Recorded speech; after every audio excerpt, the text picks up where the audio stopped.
Arte, letras, história, filosofia, religião, ciências. O Estado da Arte. Essa edição é oferecida pela CPFL Energia e pelo Ministério da Cidadania. Seja bem-vindo.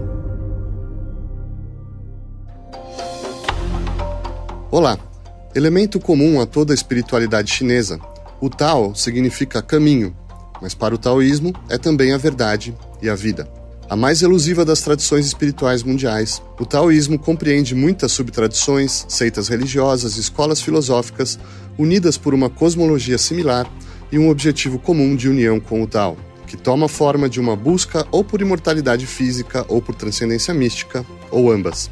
Sobre o seu mítico fundador, Lao Tzu, abundam anedotas hagiográficas, mas além disso não se sabe praticamente nada. Nem sequer se existiu ou se escreveu o Tao Te Ching, o livro chinês mais lido, publicado e comentado. De fato, o segundo livro mais traduzido do mundo, depois da Bíblia. Apesar da popularidade, essa compilação de aforismos paradoxais é tão lacônica quanto críptica. Em contraste, tanto quanto o Tao Te Ching é conciso, o livro de Chuang Tzu, coalhado de lendas, parábolas e sátiras que desafiam a certeza sobre a religião, a linguagem, a lógica e a própria realidade, é prolixo. Estes mestres pregam o caráter cíclico do tempo, a eterna reversão do ser a não ser e vice-versa, e a solidariedade entre a natureza e o homem. Uma vida cultivada na compaixão, frugalidade e humildade terá tanta naturalidade que suas ações serão quase não ações, ou ações não intrusivas, não voluntariosas, sem esforço. Mas apesar do aparente quietismo, o daoísmo se capilarizou em inúmeras sociedades secretas, seitas milenaristas e facções messiânicas. Apesar desse panteísmo volátil, seus fiéis convivem com uma multidão exorbitante de deuses, espíritos e demônios. E apesar dessa moralidade austera, seus ritos se proliferam em uma pletora de feitiços, exorcismos, elixires, talismãs, conjurações, adivinhações, transes, oráculos, fórmulas alquímicas e técnicas meditativas clínicas, marciais, ginásticas, dietéticas e sexuais que reverberam hoje em práticas seculares como exercícios de meditação, o Tai Chi ou o Feng Shui.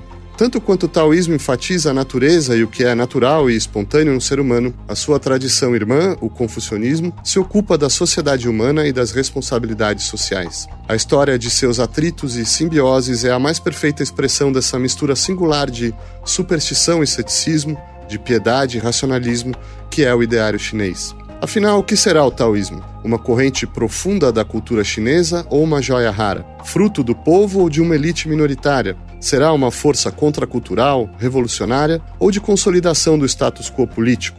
Ou será ainda, inerentemente, apolítica? Para responder a essas e outras questões, recebemos, à distância, Xiu Yixi, professor de filosofia chinesa clássica do Centro Cultural Taipei e tradutor do Tao Te Ching, Mônica Simas, livre docente de letras da Universidade de São Paulo, onde coordena o Laboratório de Interlocução com a Ásia, e Bonin Shaster, professor de filosofia da Universidade de Hunan, na China. Xiu, você pode nos introduzir ao Tao? O que é exatamente o Tao? Quais as etapas do desenvolvimento desse conceito, dessa ideia até a época de Lao Tzu, cerca de 2.500 anos atrás? Bem, o Tao, na verdade, para nós chineses, de tudo, ele é o princípio criador do universo. Ele é, do ponto de vista cosmológico, ele é o criador, né?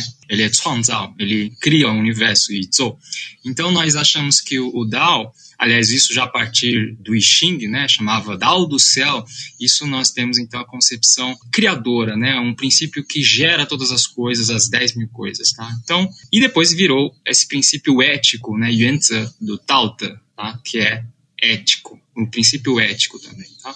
Certo. Mônica, você tem ali o cenário, né, do Lao Tzu, o contexto. Se você puder nos ajudar a ver algumas dos elementos que estão ali, você tem uma espiritualidade, uma religiosidade popular, até com elementos xamânicos. O Xiu já falou do I Ching, esse livro precursor, originário, outras escolas filosóficas. Se você puder aí um pouco desenhar, esboçar para o nosso ouvinte o contexto, o cenário em que o Lao Tzu está pensando a sua obra, seus conceitos. Então, nessa época, como já foi dito logo aqui na introdução, né, nós não sabemos se Lao Tzu existiu, na verdade, mas o que acontece? Aparece uma primeira referência importante em Sima Chuan, que é um historiador famoso, de menos de 100 a.C., onde ele já vai referir a esse contexto, inclusive com um título que é Tao Jia. Então, esse Tao Jia significa o quê? Exatamente essa ideia de escolas do Tao ou clãs do Tao, pode ser lido assim também, porque Jia é família, né? Então, a ideia de uma organização por clãs ou justamente por essas, vamos dizer, famílias de estudo.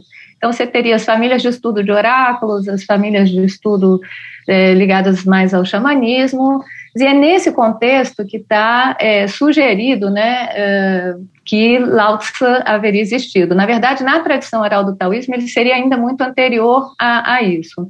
Agora, é um fato curioso que dizem, na tradição, é dito que Confúcio, o próprio Confúcio, teria conhecido Lao Tzu já mais para o final da sua existência.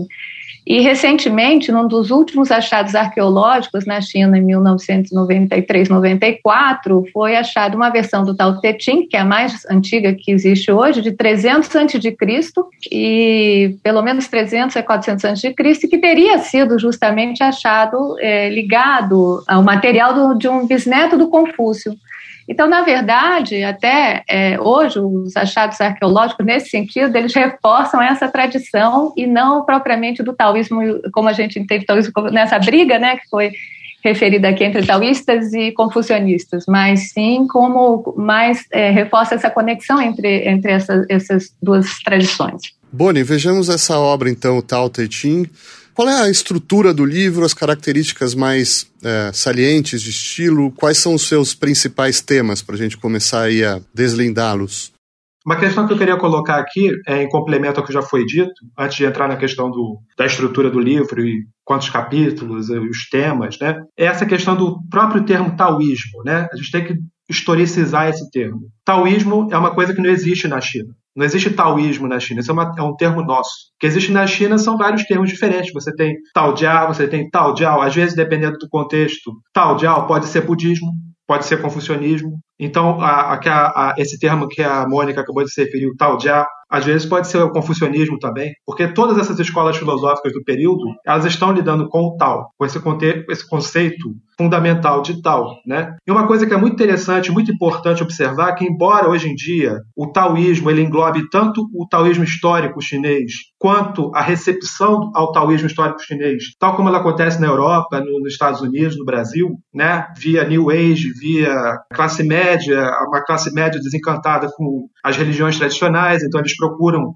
novas religiões e nisso existe a coisa da autoajuda, e o taoísmo entra aí como o que seria uma oposição à religião tradicional, ou então uma opção ao que seria uma religiosidade tradicional, né? Então a gente tem que diferenciar o taoísmo histórico, que é essa tradição que tem a ver com o conceito de Tao, aparece no período dos reinos combatentes, lá por século IV, V a.C., que é um período muito crítico na história chinesa, porque justamente a estrutura política da dinastia Zhou está ruindo. E é aí que a gente vai ter o primeiro império, de fato, chinês, fundado pelo Qin Shi Huang, que é o primeiro imperador da China. Então, esse conceito de Tao, ele está muito arraigado nesse contexto político da queda da autoridade da dinastia Zhou e a fundação do Império Chinês.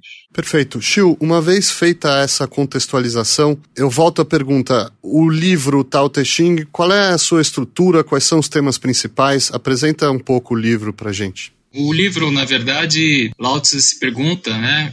Tem alguns princípios básicos, né? O princípio do Wu-Wei. O Wu-Wei a gente chama não ação, mas não é não fazer nada, né? É simplesmente uma ação sem apego. O princípio da suavidade, Rou-Rou, né? Que é o princípio que o Lao Tzu gosta de usar simbolicamente, poeticamente, na imagem da água, para transmitir a ideia de uma ação suave, de acordo com a circunstância. Isso ele pensa, por exemplo, o personagem central do livro é Shanran, né? O homem sagrado, o homem santo, alguns traduzem homem sagrado como Mestre Wu Shang, ou eu traduzo como sábio, né? E é justamente essa figura que se pressupõe que seja o ideal do governante, né? Tanto é que o He Shanggong, um dos comentadores do Dao De Jing, o primeiro dos comentadores, já traduzido por português, inclusive, pela editora Unesp, pelo Jorge Sinedino, ele fala que Tao, aqui se fala em Tiao, né, que é justamente o ensinamento, a doutrina, e Shi quer dizer governo, né? Então é um livro também destinado a formar os governantes, né? Quem está governando ali, vocês têm que imaginar que, por exemplo, nessa época há muitos conflitos políticos, justamente movidos pela ganância, movidos pela ambição política, né? E justamente o Lao Tzu, ele está pensando em que as os governantes possam se tornar sábios, né, agindo de maneira a se coadunar com o princípio do Wu Wei, que por sua vez está de acordo com outro princípio que é Ziran, que é a naturalidade, né, que é importante no taoísmo. Tanto é que vocês vão ter vários comentadores posteriores, vários filósofos, sejam budistas, mesmo entre esse sincretismo de budismo e taoísmo, e confucianismo também, para falar justamente da filosofia da naturalidade. A gente fala em chinês que é Ziran Wu Wei, né? Então é a filosofia da naturalidade, da não ação, enfim. E há outros princípios, como a humildade, por exemplo, também, que é uma das características, tá? Ok, Boni, se você quiser voltar ao Tao Te Ching, agora já com essa explanação, com esse panorama traçado pelo Xu, até eventualmente se você puder ilustrar com algumas imagens ou expressões do próprio livro. Eu acho uma coisa interessante que a gente tem que levar em consideração é que o Xu estava falando agora há pouco, por exemplo, dos conceitos básicos de Wu Wei, de Tao, etc. Mas é um livro que não é só a questão conceitual que a gente transmite ou que a gente traduz hoje em dia como a não ação, mas é também a questão política daquele período conturbado da China. É um livro sobre poder. É um livro sobre como alcançar o poder. Existe um ideal político ali que, quando a gente traduz para o Ocidente, as pessoas tendem a querer entender o livro através de um viés de autoajuda, através de um viés individual. Na verdade, se você olhar para a história da China naquele período, você tem o período dos reinos combatentes, depois você tem a dinastia Han. Quando a dinastia Han está caindo lá pelo século II depois de Cristo, começa a se formar uma comunidade, que é a primeira comunidade dos mestres celestiais, em torno desse livro, do Tao Te Ching, e em torno do Lao Tzu deificado. Ou seja, uma das primeiras expressões históricas significativas desse livro na história da China é a formação de uma comunidade política. Não é uma comunidade de autoajuda, não é uma comunidade de cura individual, é uma comunidade política. E você vê na história da China inteira, agora há pouco o Xiu falou que o Wei não tem nada a ver com não agir, mas os imperadores da dinastia Ming, por exemplo, alguns imperadores da dinastia Ming, eles eram tão fascinados, dinastia Ming seria século XIV até século XVII, eram tão fascinados em taoísmo que alguns deles simplesmente não faziam nada. Eles se dedicavam apenas à prática do taoísmo. Eles tomaram o não agir de maneira literal. Não se dedicavam mais às questões burocráticas do governo, etc. Então, o que eu estou querendo colocar aqui se a gente puser esse texto, o taoísmo, no contexto da história chinesa, é impossível falar apenas do indivíduo, ou só, a questão da virtude individual, né? Existe uma questão política muito forte. Inclusive, essa questão política do taoísmo, os taoístas da China e de Taiwan, eles não têm como se esquivar disso. Eles têm que se posicionar politicamente para existirem na sociedade chinesa. Certo, nós vamos ter tempo para ver esses desdobramentos históricos, mas, Mônica, de todo modo, mesmo considerando, né, que o intento político e a mensagem ao governante, de todo modo existe também uma ideia do homem sábio ou do homem santo, como disse o Xu. Como seria a vida dessa pessoa de acordo com os preceitos apontados pelo Lao Tzu? Quer dizer, como que a gente caracterizaria? Qual seria o cotidiano? Quais seriam as atividades, né? Olha, só para inclusive continuar, né, excelente explicação sobre essa questão do Tao Te Ching poder ser lido numa chave de medicina, de cultivo de si, né? Poder ser lido numa chave de estratégia, poder ser lido numa chave de contexto político e social, claramente da época. Essa é justamente a questão. E o que acontece com essas tradições é que elas vêm na linha do tempo, elas estão falando ali, num mesmo texto, existe uma ambiguidade do texto que pode ser lido em chaves diferentes. Então, você tem esses principais textos dentro da tradição taoísta, dentro dos núcleos das ordens, né? Tao Te Ching, Yin-Fu Xing, Tratado da União Oculta, outros tratados, eles podem ser lidos sempre num campo tanto de harmonização do indivíduo, da medicina chinesa, de práticas internas, de práticas sociais, de estratégias políticas, de formas de governo e dessa própria transformação, né? E isso é muito interessante, então, para a gente pensar. Isso é que é a grandeza que faz, talvez, com que esses textos tenham tanto interesse para nós hoje, porque, por exemplo, no Tao Te Ching tem um ideal social ali, de pequenas comunidades, por exemplo. Ele não fala de um Estado, né, como foi, ou seja, ele não serve, vamos dizer, como filosofia de Estado, porque ele pregava justamente que vivesse, imagina, tem uma hora no Tao Te Ching que aparece essa imagem, que o vizinho fosse como você ouvisse o galo, mas não tão perto. Já pensou que maravilha se a gente pudesse viver todo mundo assim? Hoje todo mundo apinhado dentro das cidades como nós estamos. Então isso é muito profundo, né, dentro dessa ligação.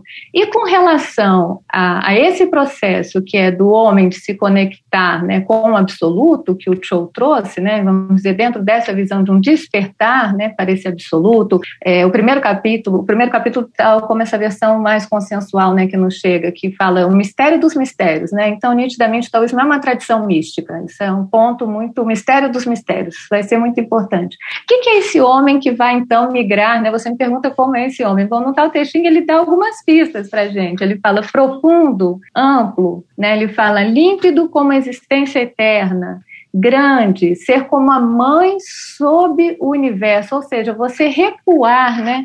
É muito interessante que o taoísmo propõe, muitas vezes, é o caminho de regresso, porque é de regresso à origem. Então, muitas vezes, por exemplo, por que fala não disputa, né, no Tao Te Ching? Porque a gente regressa, dá um passo atrás, né? Ou seja, a gente recua. Esse recuo tem no sentido também de o mundo da existência, vamos pensar assim filosoficamente, né? E aquilo que antecede a própria existência. Então, a ideia do taoísmo na meditação é essa busca, por exemplo, desse estado, né? E nesse estado você vai sendo alimentado por esse sopro, né? De algo que seria desse absoluto. Então, você vai... E aí isso constantemente, porque existe a questão da constância, você poderia se tornar, né, viver nessa condição, seu sopro, sua expressão, seu modo de ser, como seria esse ser autêntico, vamos dizer assim. E muito do Tao Te Ching tem a ver com ontem estava até escutando, aliás, um áudio do Cho, né, que fala muito importante ser como o vale o espírito do vale, né? Isso é uma questão importante. Então, o espírito do vale é esse que justamente não separa as coisas, mas absorve, né? Ele é gregário, né? Nesse sentido, se nós formos olhar o Tao Te Ching, ele tem esse sentido de agregar, né? E por isso que nessa tradição, né, que a gente pode dizer essa palavra, até o taoísmo, ela não existe na China, mas existe um consenso, vamos dizer, dentro das tradições e das ordens, né, como são as ordens do Mestre Celestial, né, que foi pela qual eu passei, que é um consenso de que o taoísmo, isso aliás é muito importante, é uma tradição que não é patriarcal, mas é ancestral, ou seja, uma tradição, isso é muito dito em Taiwan e Hong Kong, né, também, é uma tradição que ela está ligada ao próprio início da China, então ela não tem assim um patriarca, veja bem, não houve um laoísmo, olha que interessante, as pessoas perceberem isso, né, então como diferente de cristianismo, que teve o Cristo, o budismo, o Buda, no taoísmo se fala do Tao e não de Lao Tzu, na verdade, né, não houve o laoísmo, existe o Tao, então essa ideia de, mesmo no Tao Te Ching, né, existe uma expressão assim, os antigos já diziam, né, quer dizer, a ideia de que em todos os tempos houve homens despertados. O que é esse homem despertado? É esse homem integrado à natureza, aos ciclos celestes, é a virtude de acordo, que estaria de acordo com a natureza, isso é que seria agir com a naturalidade, e isso tem um sentido muito prático, aliás, porque o taoísmo é pragmático, como as grandes tradições da China, ligado ao ciclo das estações, né? Então, é viver como as estações, respeitar o dia e a noite, né? Os horários de pausa e os horários de atividade, equilibrar atividade e pausa, seria mais ou menos isso. Mas ele vai nos dando umas dicas assim, né? Ele fala entorpecido como água turva e vazio como vale. O que é entorpecido como alma turva? É muito interessante. Antigamente, as meditações, uma forma de você falar meditação, que é uma expressão comum na China, é sentar, né? Quando você fala sentar, aí você fala sentar na calma, sentar e esquecer, sentar. Então, isso é um modo de falar de meditação. Mas anteriormente lá na China aparecia um termo que é sentar no caos. Então sentar no caos é exatamente encontrar esse entorpecido dentro da gente, uma espécie de descanso, né, vamos dizer assim, tamanho que você vai voltando o mundo para dentro de si mesmo até ficar entorpecido. E nesse momento é que começa a ter contato com esse sopro, com o espírito, desse, vamos dizer, este que é a mãe, né? É muito importante que no taoísmo a tradição mística é mãe, portanto feminina, também são dados muito importantes. Nós temos muitas mulheres que fundaram escolas importantes, como a escola da grande transparência ou grande pureza, né? Então, essa importância dessa ideia de mãe no sentido de acolher, né? Você, em princípio, o taoísta seria esse ser que acolhe o mundo. Mesmo que ele vá fazer uma revolução, ele vai acolher para revirar tudo depois, né? Então, mesmo no caso da revolução. E todas as situações sociais estarão previstas mais ou menos dentro daqueles 64 padrões do I Ching, né? Então, nesse contexto, os livros principais aí, I Ching, Tao Te Ching, e depois Nan Huan Ching, do Chuang Tzu. Mas seria esse homem, esse despertar é justamente esse mergulho, né? Sem dúvida. Certo. Agora, até para apresentar, concretizar isso, apresentar de uma maneira concreta tudo isso que você colocou, Mônica, se a gente puder fazer um pouco um contraste entre o Lao Tzu e o Confúcio, e eu não estou falando tanto do taoísmo histórico e do confucionismo histórico, mas da doutrina dos dois, né? Quais são as grandes convergências e os grandes contrastes? Chiu, se você puder falar sobre isso, especificamente nessa questão da relação entre natureza e civilização, como ambos entendem isso? Então, o Rujia, né, que é os confucionistas, eles tinham um ideal humanista, de educação. Então, basicamente, eles tinham cultivo também, Shouyan, né? Shousan, Shouxin, né? Que é basicamente essa ideia de que o indivíduo vai se auto-aprimorando a partir do estudo dos clássicos na época dele, né?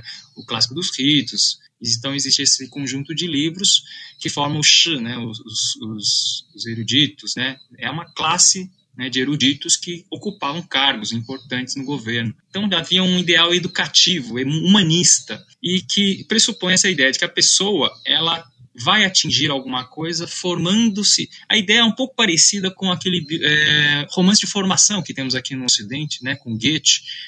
Não estou dizendo que é igual, tá, equivalente, mas tem uma ideia de formação ali, no caso dos confucianos. E vejam que eles pautavam muito esse seu valor enquanto homem nobre, né? Jinzi, essa figura do homem nobre, que alguns traduzem cavaleiro também, justamente essa figura intelectual é uma figura que vai se formando justamente em contraposição não digamos assim contra, mas fazendo um contraste, surge a figura do taoísta, né? E o Wang Banxiong, dos comentadores atuais, do professor lá também de Taiwan, diz que no livro que ele traduziu, comentou e tudo, ele disse que é simples, né, a diferença é que os taoístas não pressupõem a ideia de que nós tenhamos que desenvolver para alguma coisa, né, que nós não temos que ser uma outra coisa, já que nós já somos, né, naturalmente, ou seja, já basta aquilo que a Mônica falou muito bem, né, Mônica, de retornarmos fan, fu, né, hui fu, né, então a ideia de retorno, né, em chinês, fu, né, que é a palavra que o Lao Tzu usa, de retornar aonde? Retornar à nossa essência, né, xin.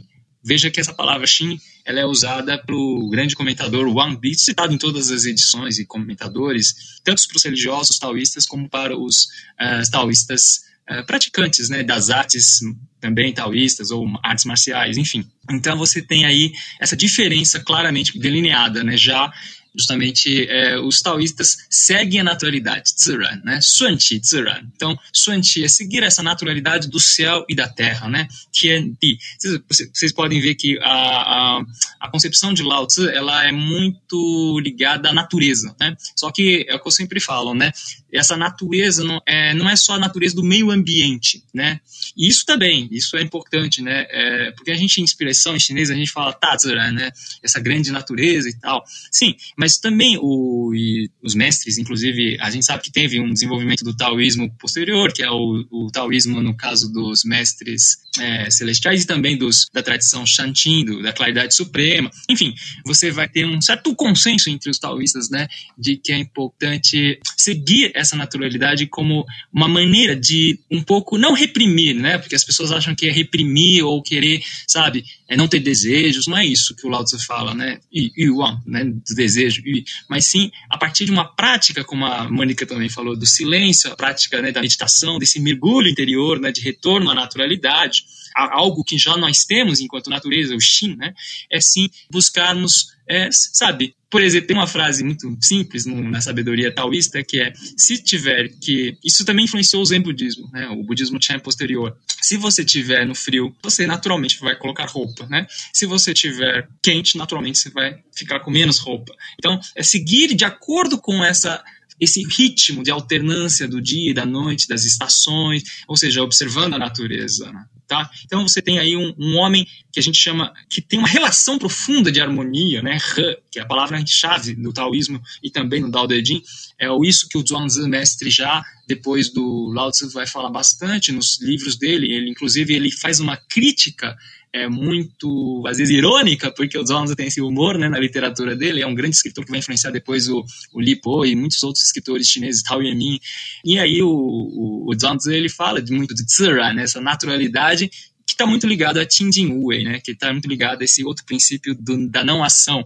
Qingjin Wei é a não-ação enquanto modo de silenciar as perturbações dos pensamentos que gera interferência mental. Veja que essa ideia de interferência mental é muito fundamental já no clássico comentador, que é o Wang Bi. Esse Wang Bi é pouco conhecido aqui no Brasil, né, na Europa um pouco mais nos estudos, mas entre os chineses, os comentadores, os estudiosos, os praticantes, Wang Bi, He Shanggong e Zhang Daolin, que é a professora Mônica falou desse caminho dos mestres celestiais, são esses 3 comentadores, e há muitos outros, e de maneira geral claro que há divergências algumas, mas de maneira geral se mantém um consenso, né, de que o taoísmo, enquanto esse movimento espiritual, também de pensamento, ele busca esse retorno, esse contato de conhecimento, né, de nós mesmos, enquanto seres humanos, com o princípio da natureza, o princípio, só que é um princípio que está inerente, imanente em nós, não algo que eu tenho que...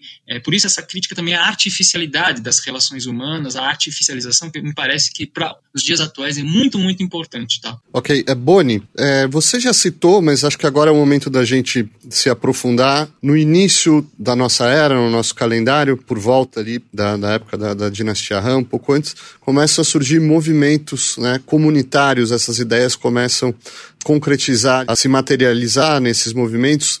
Um deles, o chamado movimento dos turbantes amarelos, o outro, o movimento dos mestres celestiais. Você pode nos introduzir a esse momento da história, o que está acontecendo ali, o que são essas comunidades, como elas se organizam?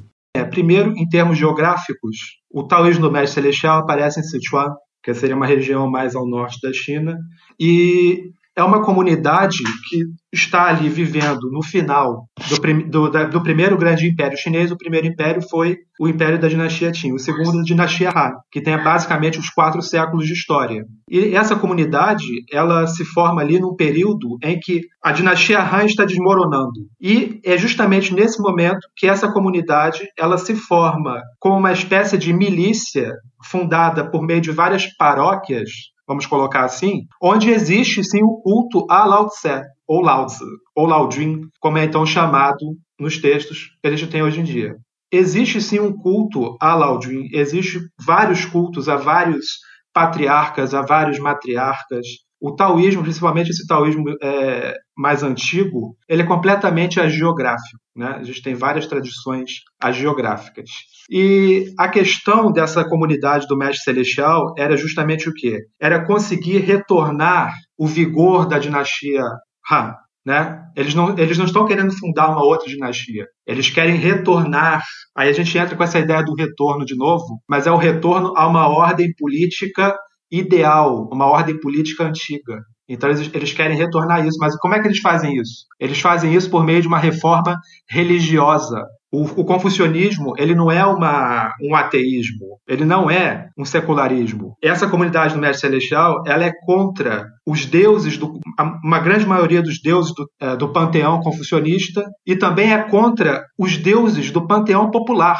Então é uma reforma radical da religiosidade chinesa. E por isso que o taoísmo, tal como ele é praticado até hoje, nessas tradições litúrgicas, é extremamente importante. Porque é a primeira vez na história da China, antes um pouco até do budismo entrar, em que ocorre uma verdadeira revolução religiosa. Então era isso que eu queria deixar aqui mais ou menos claro sobre esse assunto, sobre o mestre celestial. Ok. Mônica, você pode nos falar um pouco das práticas, quer dizer, do credo e como ele se manifesta em práticas nessa época, nos seus rituais, né? Essa comunidade, como que ela se organiza no dia a dia dos mestres celestiais, que eu acho que vão ser uma precursora aí do que virá depois. Nós estamos falando dessa fundação mais ou menos em torno de 100 depois de Cristo, né? Mais ou menos por aí até agora. Então também passou por suas renovações e todas as questões políticas, né? A formação dentro da escola chamada ortodoxa unitária, né, como a gente traduz, do mestre celestial, né, que no Brasil a formação ela inclui um estudo profundo da história chinesa, pelos historiadores chineses, pelos historiadores taoístas. Existe um estudo dentro da sociedade taoísta que é a história do taoísmo pela historiografia taoísta, que é diferente da historiografia, vamos dizer assim, mais comum das universidades. Isso é um ponto. Existe a formação de estudos de textos de alquimia, de meditação, de ritos, de tradução de ritos. Hoje, muitos desses ritos estão traduzidos já, né? Toda uma aplicação, né, desses ritos. E como é que é mais ou menos a formação? Dentro da escola do Mestre Celestial, você tem, assim, didaticamente é separado, vamos dizer, Tao e Fá. Tao seria esse estudo da doutrina, dos textos clássicos, o estudo da história, o estudo da filosofia, e você, na Ordem do Mestre Celestial, são, em princípio, 32 graus, vamos dizer, até chegar ao máximo, e em torno de 2 anos em cada, mas isso varia muito. Tem uma variação, né? Vamos dizer, se você já estudou coisas antes, depende. E o Fá? O Fá seria justamente aquele ensino muito da experiência. Fá é traduzido por lei, né? Literalmente, mas também magia. Magia no sentido de, vamos dizer, retificação da lei universal.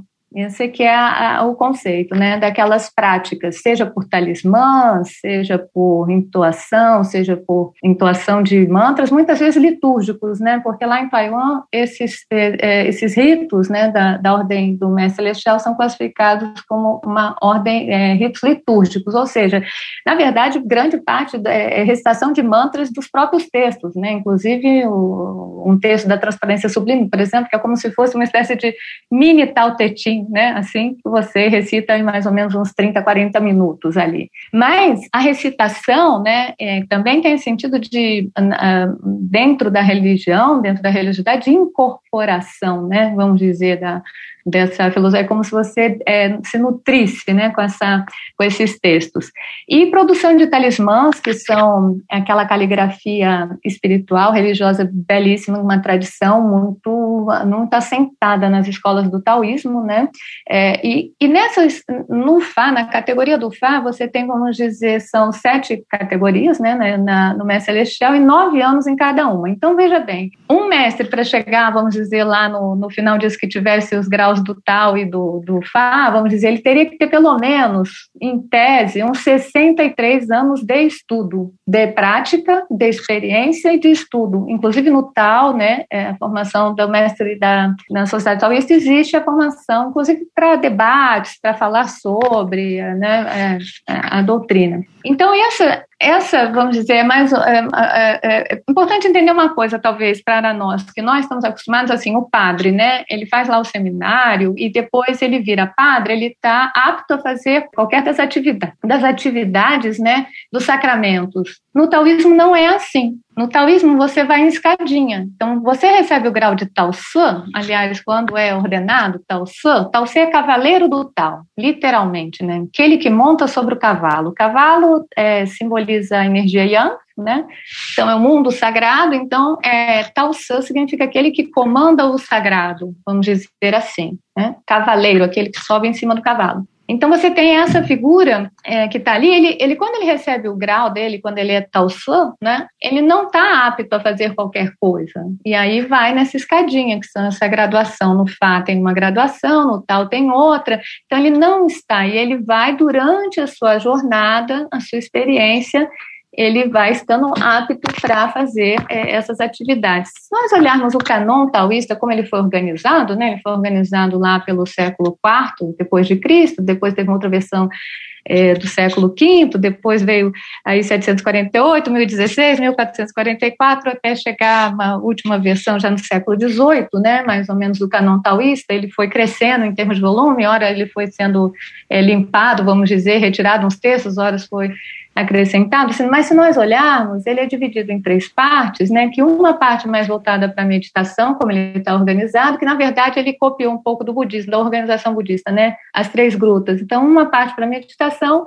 uma parte que são desses textos rituais, que seria a segunda gruta, e a terceira parte que são muito voltada para esses talismãs, para os exorcismos, que seria essa parte, vamos dizer, mais, não é mais material, né, que a gente fala, mas mais voltada mesmo para as coisas do cotidiano, assim, vamos dizer, né, da vida prática. É importante que se diga que Tao San, um título na China que só se usa para quem trabalha mesmo num templo, né, tem uma hierarquia, o chefe, o superior, os que estão do lado dele, aqueles que vão iniciar depois dele, e está no templo. Se você é ordenado e você não está num trabalho de templo, você não usa esse título, né? Pelo menos na China eu nunca vi. E aí você tem, do outro lado, né, aí esse seria o que a gente traduziu como sacerdote. Do outro lado você tem a parte dos xamãs, e também os intercessores e os médiuns, os xamãs como Yang, os médiuns como Yin, né, aqueles que recebem, que é o Wu Tao, né, o Wu Tao, chamado Wu Tao, o mesmo Wu de Wu Wei, né, são caminhos, na verdade, dentro de comunidades, dentro de famílias e dentro de histórias muito próprias.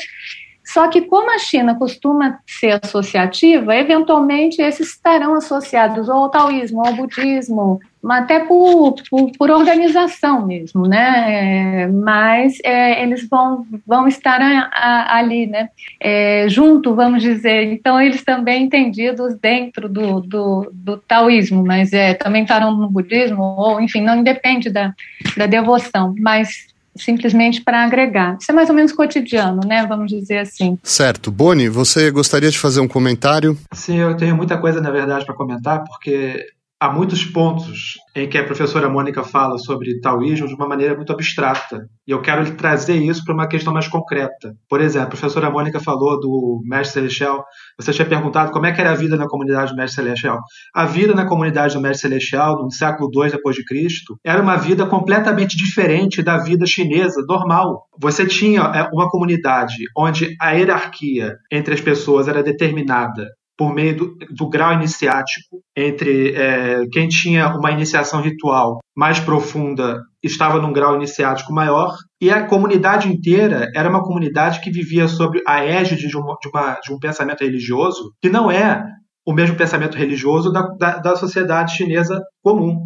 Por isso que também é uma revolução religiosa, porque você criou, no século II depois de Cristo, uma comunidade que parece uma comunidade evangélica, onde há conhecimentos místicos, talismãs e nomes de demônios, e as doenças são associadas com invasões demoníacas, e você tem a perspectiva de que o mundo vai acabar. É uma doutrina que também tem a ver com a ideia de que o mundo está acabando, existe o fim do mundo. Quer dizer, há muitos paralelos com os movimentos judaicos cristãos, embora não seja um movimento judaico-cristão, há paralelos. Mas o que eu queria trazer é o seguinte: a história do ritual taoísta, a história do taoísmo, ela não é bem conhecida pelos taoístas, porque os taoístas eles criam histórias hagiográficas.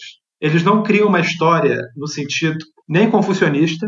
Os confucionistas e a inteligência chinesa normativa, eles têm uma visão de história muito peculiar, né? A história, como ela é construída nos textos taoístas, ela não é uma história clássica. Ela não é uma história como você veria, por exemplo, numa historiografia do Sima Qian. Não é.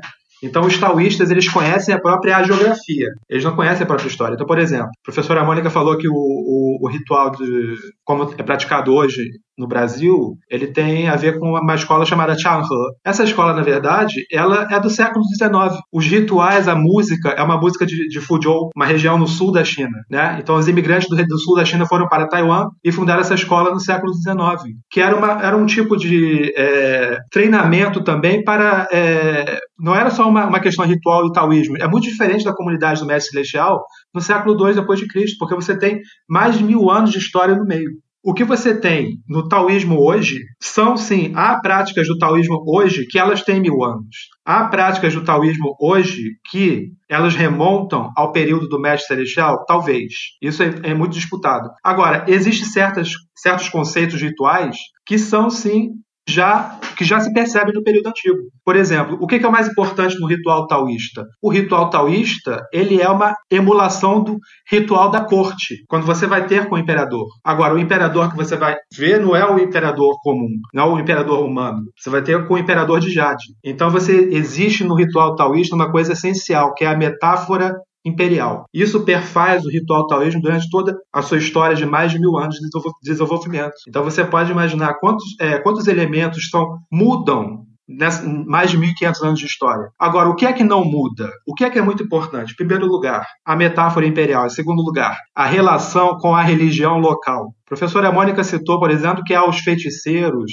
os xamãs. Isso é a religiosidade chinesa local. E o taoísmo, ele traz uma estrutura ritual, que é justamente uma estrutura ritual que consegue dominar e incorporar a religiosidade local num panteão impessoal, que é o panteão taoísta. Embora os deuses sejam burocratas, sejam pessoas, eles também são impessoais, porque eles não querem oferendas, eles não precisam de troca, eles não precisam de agrados, eles não vão se vingar de você.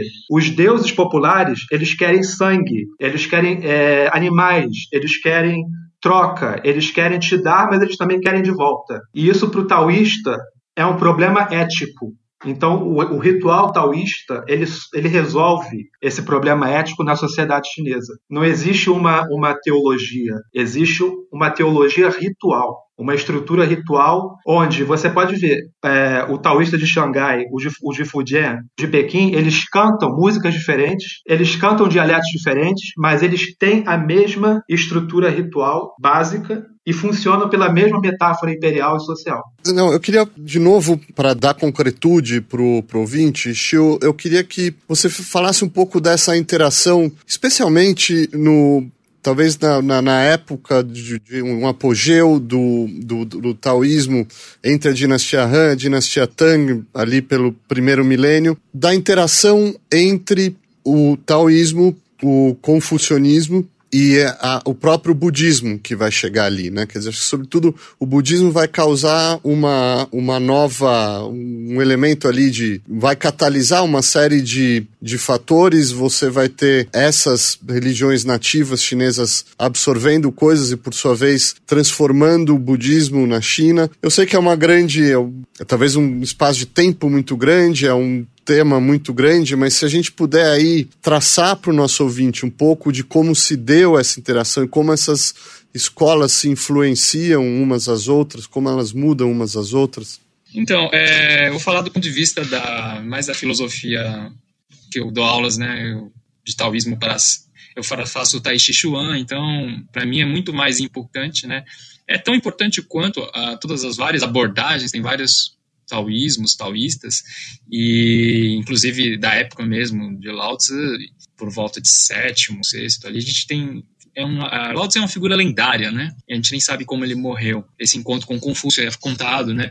Até na história do pensamento chinês da Annie Cheng, ela conta esse diálogo entre Confúcio e Lao Tzu, que mostra, depois é até reapropriado pelo próprio escritor Zhuangzi, né? Que o Zhuangzi fala justamente até criticando Confúcio como Confúcio fosse uma figura, aquela coisa toda erudita, né? Aquela figura que estudou tudo. Aí ele chega lá pro Lao Tzu e, olha, Lao Tzu, eu tô aqui, já ouvi você falar que você não sabe, né? Já sabia que tinha Lao Tzu, então eu queria conhecer. Eu sabia de você e tal, e gostaria de saber o que é, eu não alcancei o Dao.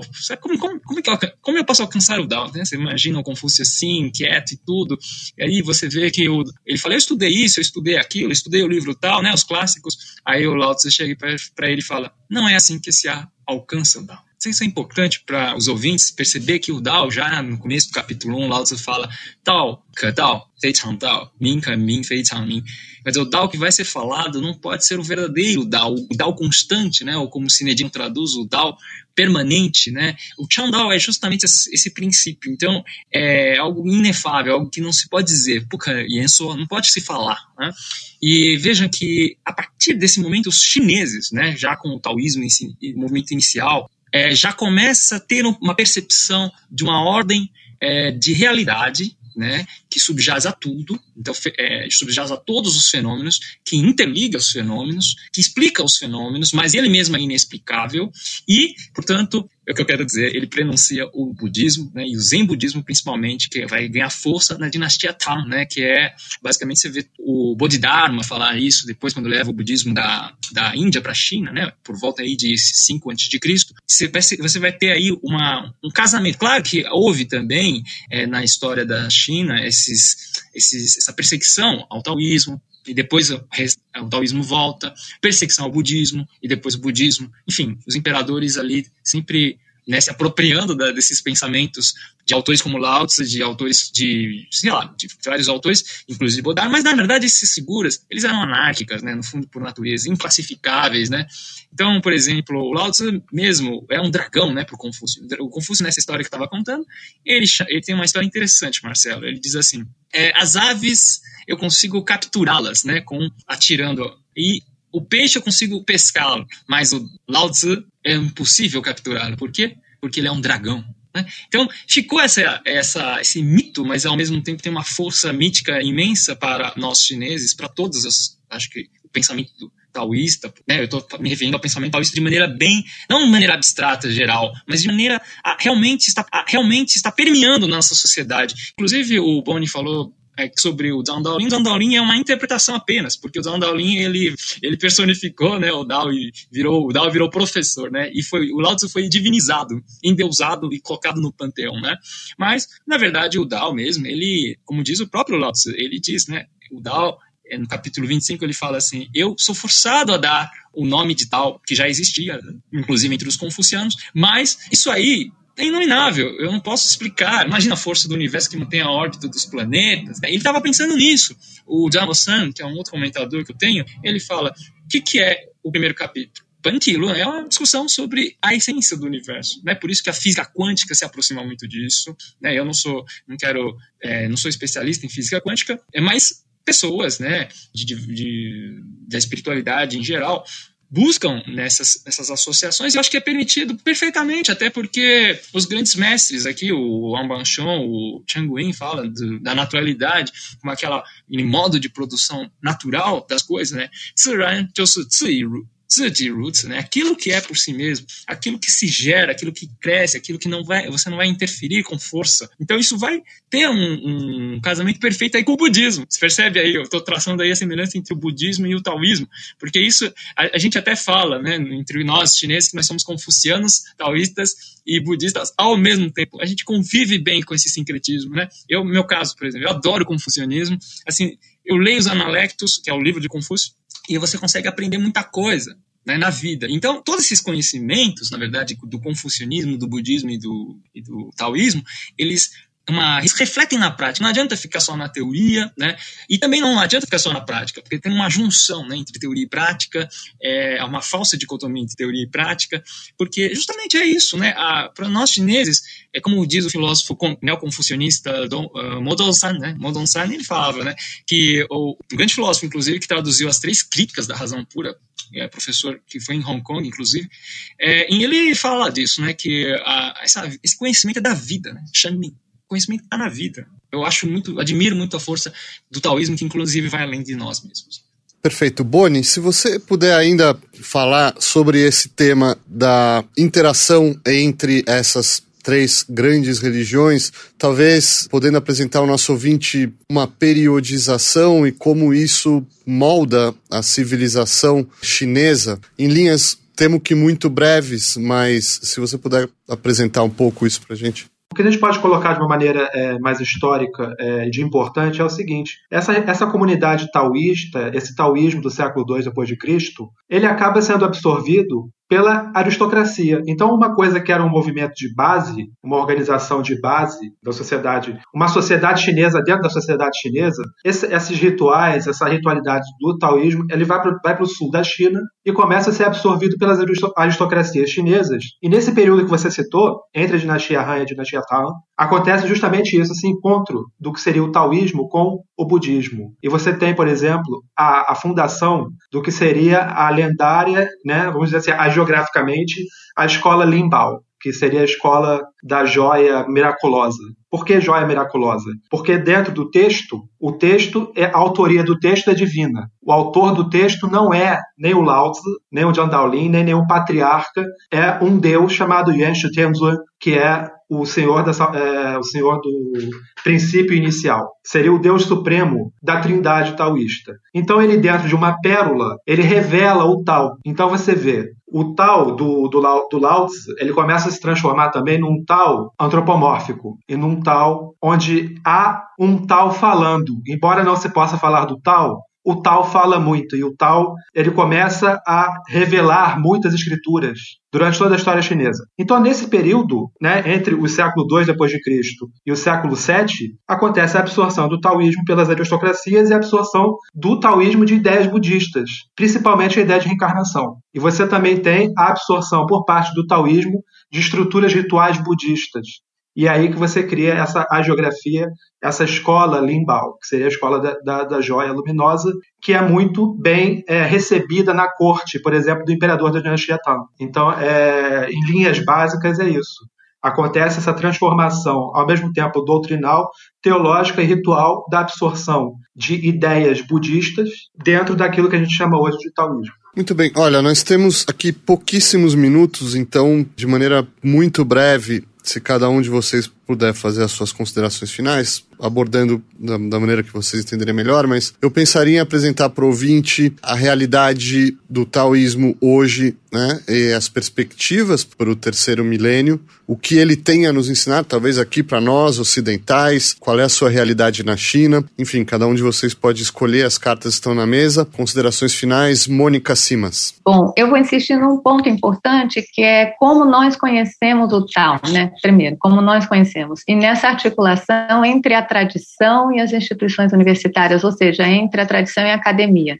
Eu acho que hoje nós estamos num momento, isso acontece com toda a nossa herança afro-brasileira, também as nossas heranças indígenas. Nós não estamos no momento em que a academia fala sozinha do ponto de vista sobre o que é o outro, sem que esse outro possa se autodenominar, possa autodizer o que ele é e possa conversar. Isso, para mim, é o primeiro ponto. Nós estamos no momento de conexões, de fazer conexões. O taoísmo, da mesma maneira que também nós falamos China, aliás, né, nós usamos esse termo China, mas nós entendemos que a China, que nós falamos dos Estados Guerreiros, não tem nada a ver com a China que depois foi unificada pelo imperador Qin, obviamente, né? Então, é claro que no decorrer do ano, ao longo das épocas, a gente tem que entender que as tradições mudam, elas não são realmente algo fixo, né? Aliás, nem teria a ver com a ideia de uma filosofia de mutação e de uma filosofia, né, em constante mutação. Isso nem faria sentido. Acho que o taoísmo deixa um legado muito importante para a gente, quando o tio fala que é das artes, né, da própria poesia, da própria expressão, da tentativa de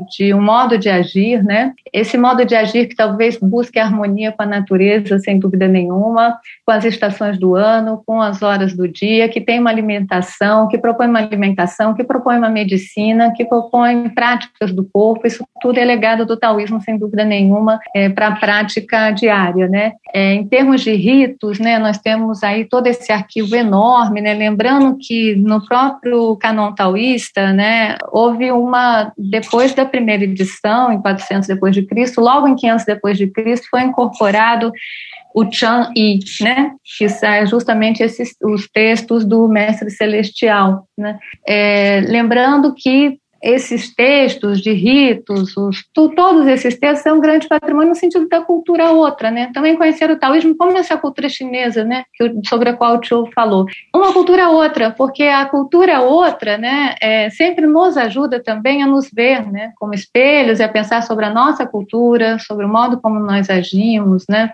Então, acho que essa importância, assim, de ir ao outro, sentido de alteridade, né? Então, nós estamos falando muito do taoísmo buscando uma identidade, né? Falamos muito sobre identidade taoísta. Talvez fosse interessante um programa sobre o taoísmo visto pelos outros, digo, budistas e confucionistas. Por exemplo, no Vietnã tem um taoísmo que cultua somente o rei de Jade, né? Então, você tem um perfil geográfico. De fato, os grandes estudos atualmente têm sido etnogeográficos, né? A gente vai ver o que está acontecendo ali naquele lugar. Mas acho que tem esse legado, claro, de uma cultura que se desenvolve ao longo de séculos, né? E que traz para a gente preciosidade para a gente pensar e refletir sobre o nosso mundo contemporâneo. Ótimo, a sugestão de fazer um programa sobre as 3 escolas é excelente, as 3 tradições, e faremos, já estão convidados. Tio e Ti, agora sobre ainda, né, as considerações finais sobre a realidade do taoísmo hoje e amanhã. Marcelo, então, eu sou de Taiwan, né? Nasci em Taiwan, então, na verdade, comecei cedo fazendo Tai Chi aqui no Brasil, vim com 5 anos, e pela minha experiência de ensino do taoísmo, eu venho percebendo que os brasileiros e o mundo em geral, eles estão se abrindo mais para essas culturas, né, da alteridade, da pluralidade, dessas coisas plurais todas que existem. Inclusive, eu fui no Santo Daime, eu tive experiências maravilhosas com o ayahuasca do Santo Daime, com o cristianismo, com o xamanismo. Conheci o poeta Roberto Piva, né, que me introduziu a essas experiências xamânicas ligadas ao ayahuasca. Depois eu fui ao Santo Daime mesmo, do Glau, o falecido da Folha de São Paulo, o cartunista. Enfim, essa mistura toda eu acho que ocorre no Brasil. Agora, em Taiwan, eu não posso falar muito, até porque eu não moro lá, eu não estou lá, né? E nem na China, que eu não fui também. Um dia desejo ir à China, né? Mas o que eu percebo nas minhas aulas é que há muita curiosidade, há muito interesse por parte das pessoas de acupuntura, né, de medicina tradicional chinesa, de professores, de alunos que estudam filosofia, sociologia, e eu acho que é justamente essa nossa conversa que permite justamente difundir de maneira mais efetiva, né, essa grande corrente, essa grande, que não é uma coisa institucionalizada, né, não é está lá nas instituições, está na religião, está na história da China, mas é uma coisa que, para mim, ressoa e reverbera em ondas mais vastas. E o livro do Dao De Jing, o livro que eu traduzi do Lietzi do Vazio Perfeito, eu tenho visto pessoas me dando lá comentários no YouTube, pessoas me colocando lá e-mails, sabe, me perguntando. E eu assim, como professor, eu fico muito gratificado, muito grato, né, agradeço ao Lao Tzu por ele ter, uma vez eu por acaso, encontrei o livro do Dao De Jing, inclusive numa livraria chinesa. Ou seja, sabe, essas coisas da sincronicidade, como diria o Jung, né? Essas coisas que acontecem na nossa vida, eu acho que o taoísmo também permite essas outras possibilidades de pensar, de agir, de viver, né? Como a Mônica falou muito bem também sobre a medicina, de outras possibilidades também de você se curar, por exemplo, que não sejam só tomando remédio, né? São exemplos simples, né? Na vida das pessoas. Então eu acho assim que, pelo depoimento que eu tenho recebido das pessoas e das minhas aulas, inclusive eu já quero indicar, o meu site é mandarintaoismo.com, depois vocês se divulguem também. Lá vocês vão encontrar outros textos, vão encontrar os meus vídeos, né, em onde eu falo muito justamente isso. As pessoas não estamos mais lá no século de Lao Tzu, com certeza, e essa herança, esse grande patrimônio que nós recebemos dos mestres, né, do Lao Tzu, Zhuangzi, eles ainda permanecem, e eu creio que eu vou morrer e eles vão estar assim, vivos, né, eternos, porque eles têm força e eles não precisam falar, eles têm força e eles não precisam ostensivamente impor nenhuma força, né, então por isso é Wu Wei também, é não ação. Bonnie Shasta. Então, eu gostaria de fazer um adendo. A professora Mônica falou muito bem dessa questão antropológica, né? A pesquisa hoje em dia sobre o taoísmo, ela tem também um viés antropológico. Isso é muito importante, é muito bem-vindo, é necessário. As pessoas se interessam pelo taoísmo também por essa questão antropológica, mas também a gente tem que tomar cuidado, né? Eu não posso falar do ponto de vista acadêmico pelo taoísmo, né? Também por uma questão ética, eu não posso me colocar como representante do taoísmo na Terra, né? Mas o que eu penso sobre o taoísmo, o futuro do taoísmo, é justamente que o taoísmo, depois de 1949, institucionalizado como é hoje, ele vai continuar sendo um elemento de estabilização da sociedade chinesa, como ele também era no período imperial, né? Mas, claro, de maneiras diferentes, mas também de muitas maneiras que têm uma continuidade muito forte com o período imperial, especialmente no que diz respeito aos ritos, especialmente no que diz respeito à capacidade do taoísmo de absorver e de certa maneira, suprimir as religiosidades locais da China, também, de certa maneira, da capacidade que o taoísmo tem de absorver discursos nacionais sobre o que é a China, o que somos nós, os chineses, o que é a nossa origem, né? Para onde estamos retornando, por que precisamos do governo. Então, o taoísmo ele é um elemento de estabilização social e continuará sendo. Eu acredito que seja isso um fator muito importante a ser levado em conta. O taoísmo prega a longevidade do corpo e do espírito, mas o nosso programa, infelizmente, tem que acabar por aqui. Eu agradeço Chiu Yi-Shi, Bonnie Shaster, Mônica Simas. Agradeço ao nosso ouvinte por ouvir e até a nossa próxima edição.